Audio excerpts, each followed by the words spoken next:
और कमर में छाप बना रहता था। उस स्थान से यहाँ तक लाने में परम पूज्य बाबा साहब का योगदान रहा।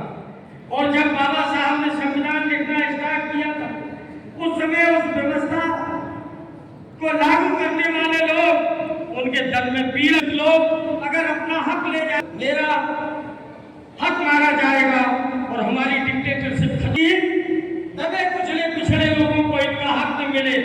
लेकिन परम पूज्य बाबा साहब ने और उन अधिकारों को के तहत आज हम लोग स्वतंत्र वातावरण में विचरण कर रहे हैं। लेकिन इसी बीच जो उस संविधान की तिजोरी, संविधान की किताब जिस तिजोरी में रखी थी, भूल बस भारतीय जनता पार्टी के बहकावे में आकर वो तिजोरी की चाबी भारतीय जनता पार्टी के हाथों में चली गई।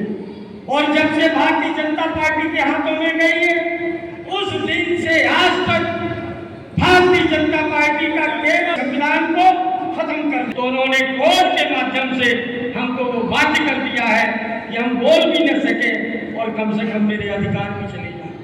मैं धन्यवाद देता हूँ माननीय राष्ट्रीय अध्यक्ष जी को। ऐसी विषम परिस्थितियों में जब मेरे मुंह से आवाज भी निकलने वाली नहीं, हमको वो पीट रहे थे, हम कुछ भी नहीं कर सकते थे। और ऐसे में माननीय राष्ट्रीय अध्यक्ष जी ने पीडीए की संरचना करके हमारा आपका जो संघर्ष किया, इसके लिए माननीय राष्ट्रीय अध्यक्ष जी बधाई देता।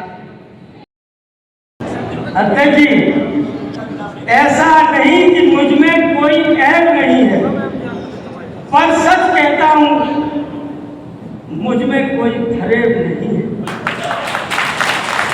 जल जाते हैं मेरे अंदाज से, जल जाते हैं मेरे अंदाज से मेरे दुश्मन।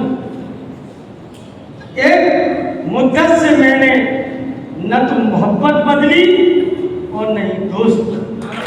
अभी मुझसे किसी बड़ी अधिकारी ने कहा था कि कार्यक्रम में परमिशन की जरूरत नहीं है, इसके बाद मैंने परमिशन ली, क्योंकि मुझे मालूम था ये हमें कहीं फंस सकते हैं और एक परमिशन साधारण सी प्रक्रिया होती है।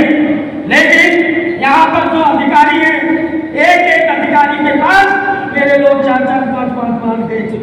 उन्होंने परमिशन देने में आनाकानी की।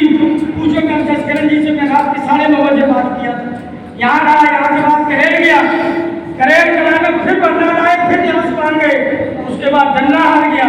रात के 11 बजे में विरोध खाने में बैठा था। क्या ये विधायक का काम है कि परमिशन के लिए भी जाना पड़े?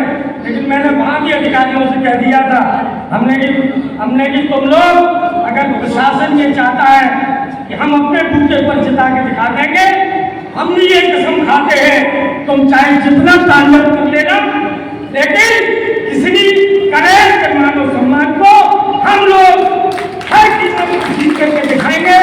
और मेरे कार्यकर्ता कतई हताश न हो, कतई परेशान न हो। ये उपचुनाव है, किसी को टेंशन करने की जरूरत नहीं है। जिसका मालिक हमारे बीच का नेता रहता हो, मुझे कौन दबा देगा, मुझे कौन बचा देगा, एक एक का मुंह खोल करके इनको जवाब देंगे। और किसी भी कीमत पर चुनाव में किसी भी अधिकारी का कोई बर्दाश्त नहीं करेंगे।